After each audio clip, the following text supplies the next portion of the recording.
ಆತ್ಮೀಯ H16 news ಅರ್ಥಾತ್ ಸಿತಾರಾಮ್ ನ್ಯೂಸದ ವೀಕ್ಷಕರೇ, ನಾನು ನಿಮ್ಮವ ಎಂ ಆಯುಧ ಮಲ್ಲಪ್ಪ ಜೊತೆವರು. ತಾವು ಈಗ ಸುದ್ದಿಗಳ ಲೋಕಕ್ಕೆ ಎಂಟ್ರಿ ಹೊಡಿತಾ ಇದ್ದೀರಿ. ಈ ಸುದ್ದಿಗಳನ್ನು ಪ್ರತಿಯೊಂದು ನೋಡೋ ಜೊತೆಗೆ ನಿಮ್ಮ ಅಭಿಪ್ರಾಯಗಳನ್ನು ಹಚ್ತಾ ಇರಿ. ಯಾಕಂದರೆ ಈ ಸುದ್ದಿಗಳು ನಿಮಗಾಗಿ, ನಿಮ್ಮ ಬದುಕಿಗಾಗಿ, ನಿಮ್ಮ ವೈಚಾರಿಕೆಗಾಗಿ, ನಿಮ್ಮ ತಿಳುವಳಿಕೆಗಾಗಿಯೂ ನಿಮಗೂ ಗೊತ್ತು. ಜೊತೆಗೆ ನಮಗೂ ನಿಮ್ಮೊಂದಿಗೆ ಇದೊಂದು ಮಾತಾಡುವಂಥ ಜೊತೆಗೆ ಸುದ್ದಿಗಳನ್ನು ಬಿಡುವಂಥ ಕೆಲಸ. ಈ ಕೆಲಸದಲ್ಲಿ ನಾವು ನಿಮ್ಮೊಂದಿಗೆ ಇದ್ದೀವಿ ಅಂತ ಹೇಳ್ತಾ ನೋಡ್ತಾ ಇರಿ ಸುದ್ದಿಗಳೆಲ್ಲ. ನಮ್ಮ ಕಾನೂನುಗಳು ಅದಕ್ಕೆ ಅವಕಾಶವನ್ನು ಕೊಡ್ತವೆ. ಇದು ಆಗಬೇಕಂದ್ರೆ ಈ ಒಂದು ಚರ್ಚೆ ಇರಬೇಕು. ಸೊ ಹಾಗಾಗಿ ಜೂರಿಸ್ಪ್ರುಡೆನ್ಷಿಯಲ್ ಡಿಫರೆನ್ಸಸ್ ಇದ್ದಾಗ ನಮ್ಮ ಜನಜೀವನಕ್ಕೆ ಬೇಕಾಗುವಂತಹ ಒಂದು ಪದ್ಧತಿಯನ್ನು ನಾವು ಕಂಡುಕೋಬೇಕಾದಂಥ ಅವಶ್ಯಕತೆ ಇದೆ. ಆದರೆ ಇದಕ್ಕೆ ಮೂಲ ಸ್ರೋತ ಯಾವುದಾಗಿರಬೇಕು? ಮೂಲ ಸ್ರೋತ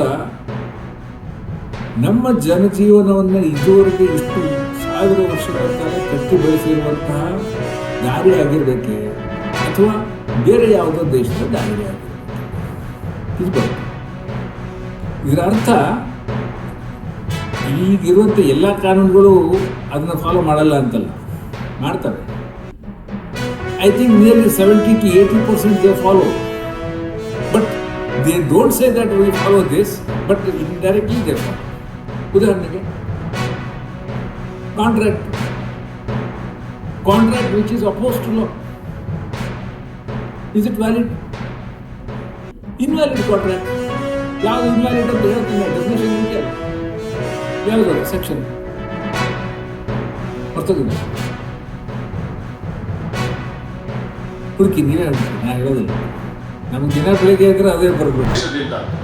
ಇವತ್ತಿಲ್ಲ ಅನೇಕ ಜನ ಅರಣ್ಯವಾಸಿಗಳು ಇದೆಲ್ಲ ಅರಣ್ಯ ಉಳಿದಿದೆ, ಪರಿಸರ ಪ್ರಕೃತಿ ಉಳಿದಿದೆ ಅಂದರೆ ಬರೀ ಅರಣ್ಯ ಇಲಾಖೆ ಸರ್ಕಾರ ಅಷ್ಟೇ ಇಲ್ಲ, ಇಲ್ಲಿರುವಂಥ ಅರಣ್ಯ ನಿವಾಸಿಗಳ ಒಂದು ದೊಡ್ಡ ಜವಾಬ್ದಾರಿ. ಅವ್ರೇನು ಇಲ್ಲಿವರೆಗೆ ಪರಿಸರ ಉಳಿಸ್ಲಿಕ್ಕೆ ಅವರು ಸಹಕಾರ ಮಾಡಿದ್ದಾರೆ ಅಂತೇಳಿ ಹೇಳಿದೆ, ಈ ಪರಿಸರ ಪ್ರಕೃತಿ ಅರಣ್ಯ ಉಳಿದಿದೆ ಅಂತೇಳಿ ನಾನು ಭಾಳ ಹೆಮ್ಮೆ ಬಂಧುಗಳೇ, ನಾನು ಒಂದು ಡಿಸೆಂಬರ್ ಅಧಿವೇಶನ ನಡೀತಾ ಇತ್ತು. ಒಮ್ಮೆ ನನಗೆ ಮಾನ್ಯ ಸಚಿವರಾದಂಥ ಸತೀಶ್ ಜಾರಕಿಹೊಳಿ ಅವರು ನನ್ನ ಗಮನಕ್ಕೆ ತಂದಿದ್ದಾರೆ. ಈ ಅರಣ್ಯದಲ್ಲಿ ಸುಮಾರು ಗ್ರಾಮಗಳಿದ್ದಾವೆ, ಸುಮಾರು ಜನ ಅಲ್ಲಿ ಯಾವುದೇ ಮೂಲ ಸೌಕರ್ಯ ಇಲ್ಲ. ಅರಣ್ಯದಲ್ಲಿದ್ದ ಮೇಲೆ ಇವತ್ತು ಯಾವ ರೀತಿಯಲ್ಲಿ ನಾವು ನೋಡ್ತೀವಿ, ಅವ್ರಿಗೆ ವಿದ್ಯುತ್ ಇರ್ಬೋದು, ಕುಡಿಯುವ ನೀರು ಇರ್ಬೋದು, ರಸ್ತೆ, ಚರಂಡಿ, ಬೆಳಕು, ಎಲ್ಲ ಮೂಲ ಸೌಕರ್ಯ, ಅಂಗನವಾಡಿ ಇರ್ಬೋದು, ಶಾಲೆ ಇರ್ಬೋದು, ಆಸ್ಪತ್ರೆ ಇರ್ಬೋದು, ಎಲ್ಲವಂತೂ ಅವರೆಲ್ಲರ ಅವಶ್ಯಕತೆ ಪೂರೈಕೆ ಮಾಡುವಂಥ ಸರ್ಕಾರದ ಜವಾಬ್ದಾರಿ. ಆದರೆ ಇವತ್ತು ನಾವು ಅಭಯಾರಣ್ಯ ಮಾಡಿದ್ದೀವಿ ಅಂತ ಹೇಳಿದ್ರೆ ಅದೇ ಒಂದು ಪರಿಸ್ಥಿತಿಯಲ್ಲಿ ಇವತ್ತು ವನ್ಯಜೀವಿಗಳ ಸಂರಕ್ಷಣೆ ಮಾಡುವಂಥದ್ದು, ಅರಣ್ಯ ಸಂರಕ್ಷಣೆ ಎರಡೂ ಮಾಡಬೇಕಾಗುತ್ತೆ. ಜೀವನೋಪಾಯ ಎರಡೂ ಬೇಕು. ಇಂಥ ಪರಿಸ್ಥಿತಿಯಲ್ಲಿ ನಮಗೆ ಸ್ವಾತಂತ್ರ್ಯ ಬಂದ ಇವತ್ತು 75 ವರ್ಷಗಳು ನಮ್ಮದೇ ಆದಂಥ ಸಂವಿಧಾನವನ್ನು ಅಳವಡಿಸಿಕೊಂಡು ನಾವು ರಾಜ್ಯಭಾರ ಮಾಡ್ತಾ ಇದ್ದೀವಿ. ಮೂಲ ಸೌಕರ್ಯ ಕೊಡಲಿಕ್ಕೆ ಸಾಧ್ಯ ಆಗಿದೆಯಾ? ಆಗಿಲ್ಲ. ಅನೇಕ ಕಾಯ್ದೆಗಳು, ಕಾನೂನುಗಳು ನಮಗೆ ಅಡ್ಡಿ ಬರ್ತಾ ಇದ್ದಾವೆ. ಇಂಥ ಪರಿಸ್ಥಿತಿಯಲ್ಲಿ ಈ ಅರಣ್ಯವಾಸಿಗಳಿಗೆ ಮೂಲ ಅಂದರೆ ಅವರಿಗೆ ಮುಖ್ಯವಾಗಿ ತರಬೇಕು ಅನ್ನೋದು 27 ಅಲ್ಲ, ತಳೇವಾಡಿಗೆ ನಾನು ಡಿಸೆಂಬರ್ ಅಧಿವೇಶನದಲ್ಲಿ ಬಂದಿದ್ದೆ. ಅಧಿವೇಶನದಲ್ಲಿ ಬಂದಂಥ ಸಂದರ್ಭದಲ್ಲಿ ನಾನು ದಾರಿಯಲ್ಲಿ 2 ಮಹಿಳೆಯರು ತಲೆ ಮೇಲೆ ದಿನಸಿ ಹೊತ್ಕೊಂಡು ಬರ್ತಾ ಇದ್ರು. ನಾನು ಕಾರ್ ನಿಲ್ಲಿಸಿ ಅವರಿಗೆ ಕೇಳಿದೆ, ನೀವು ಎಲ್ಲಿಗೆ ಹೋಗ್ತಾ ಇದ್ದೀರಿ ಅಂತ. ಅವರು ಭಾಳ ಆತಂಕದಲ್ಲಿದ್ದರು. ಸಾಯಂಕಾಲದ ಸಮಯದಲ್ಲಿ ಒಬ್ಬ ಮಹಿಳೆ ಹೇಳಿದರು, ನನ್ನ ಮನೆಯವರು ಹುಲಿ ದಾಳಿಯಿಂದ ಮೃತಪಟ್ಟಿದ್ದಾರೆ. ಇನ್ನೊಬ್ಬ ಮಹಿಳೆ ಕೇಳಿದರೆ ಕರಡಿ ದಾಳಿಯಿಂದ ಅಂಗವೈಕಲರಾಗಿದ್ದಾರೆ ಅನ್ನುವಂಥ ಮಾತನ್ನು ಹೇಳ್ತಾರೆ. ಇಲ್ಲಿಗೆ ಬಂದಂಥ ಸಂದರ್ಭದಲ್ಲಿ ತಳವಾಡಿ ಅರಣ್ಯವಾಸಿಗಳ ಜೊತೆಯಲ್ಲಿ ನಾನು ಸಂವಾದ ಮಾಡಿದೆ. ಆ ಸಂವಾದದಲ್ಲಿ ಶಾಸಕರಿದ್ದರು, ನಮ್ಮ ಹಿರಿಯ ಅಧಿಕಾರಿಗಳಿದ್ದರು. ಅಂಥ ಸಂದರ್ಭದಲ್ಲಿ ಅವರ ಸ್ವಯಂ ಇಚ್ಛೆಯಿಂದ ನಾವೆಲ್ಲ ಇಲ್ಲಿಂದ ಪುನರ್ವಸತಿ ಅಂದರೆ ಅಲ್ಲಿಗೆ ನಾವು ರಿಲೋಕೇಟ್ ಆಗ್ತೀವಿ ಅನ್ನುವಂಥ ಒಂದು ತಮ್ಮ ಇಚ್ಛೆಯನ್ನು ವ್ಯಕ್ತಪಡಿಸಿದರು. ಅವರ ಇಚ್ಛೆಗೆ ಅನುಗುಣವಾಗಿ ನಾನು ಬೆಂಗಳೂರಿಗೆ ಹೋಗಿ ಸನ್ಮಾನ್ಯ ಮುಖ್ಯಮಂತ್ರಿ ಸಿದ್ದರಾಮಯ್ಯ ಸಾಹೇಬ್ ಜೊತೆಯಲ್ಲೂ ಚರ್ಚೆ ಮಾಡಿ, ಕ್ಯಾಂಪಾ ನಿಧಿಯಿಂದ ನಮ್ಮ ಹಿರಿಯ ಅಧಿಕಾರಿಗಳ ಜೊತೆಯಲ್ಲಿ ಸಮಾಲೋಚನೆ ಮಾಡಿ 5 ಕೋಟಿ ರೂಪಾಯಿವರೆಗೆ ಹಣ ಬಿಡುಗಡೆ ಮಾಡಿ ಇವತ್ತು ಈ ತಳೆವಾಡಿ ಗ್ರಾಮದಲ್ಲಿ 27 ಜನರಿಗೆ ಪುನರ್ವಸತಿ ಮಾಡುವಂಥ ಒಂದು ಕ್ಯಾಂಟೀನ್ನಲ್ಲಿ ಈಗಾಗಲೇ ಹಲವಾರು ತಾಂತ್ರಿಕ ದೋಷದಿಂದ ಅದನ್ನು ನಾವು ತೆರೆದಿರಲ್ಲ ಸರ್. ಸೊ ಹಾಗಾಗಿ ಅದನ್ನು ಸಹಿತ ನಾವು ಕ್ಯಾಂಟೋನ್ಮೆಂಟ್ ಬೋರ್ಡ್ ಕಡೆ ಇದೆ ಸರ್, ಅದನ್ನು ಸಹಿತ ನಾವು ಸಕ್ಸಸ್ಫುಲ್ ಆಗಿ ಮಾಡ್ತೀವಿ ಮುಂದಿನ ದಿನಗಳಲ್ಲಿ.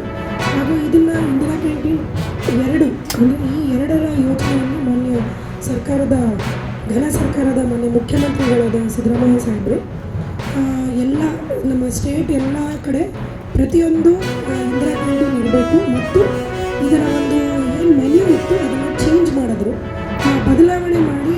ಮುಂಚೆ ಈ ಆಹಾರದ ಒಂದು ಏನು ದುಡ್ಡಿತ್ತು ಅದು ಬೆಳಗ್ಗೆ ಬ್ರೇಕ್ಫಾಸ್ಟ್ 5, ಮಧ್ಯಾಹ್ನದ 10 ರೂಪಾಯಿ ಮತ್ತು ರಾತ್ರಿ 10 ರೂಪಾಯಿ ಊಟಕ್ಕೆ ಅಂತ ಇತ್ತು.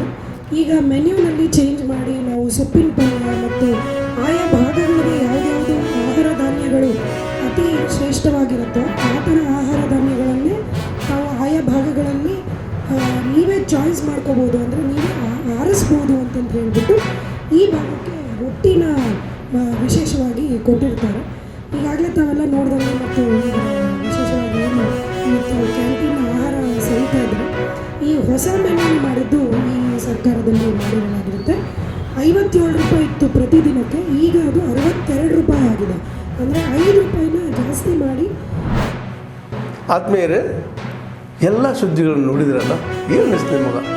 ಇದರಲ್ಲಿ ನಿಮ್ಗೆ ಲೈಕ್ ಆಗಿರ್ಬೋದು, ಡಿಸ್ಲೈಕು ಆಗಿರ್ಬೋದು, ಕಾಮೆಂಟ್ ಬೇಡಪ್ಪ ಅಂತ ಅನಿಸಿರ್ಬೋದು, ಕಾಮೆಂಟ್ ಮಾಡಬೇಕಪ್ಪ ಅನಿಸ್ಬೋದು, ಶೇರ್ ಮಾಡಬಾರ್ದಪ್ಪ ಅನಿಸಿರ್ಬೋದು, ಮಾಡಬೇಕು ಅನಿಸಿರ್ಬೋದು.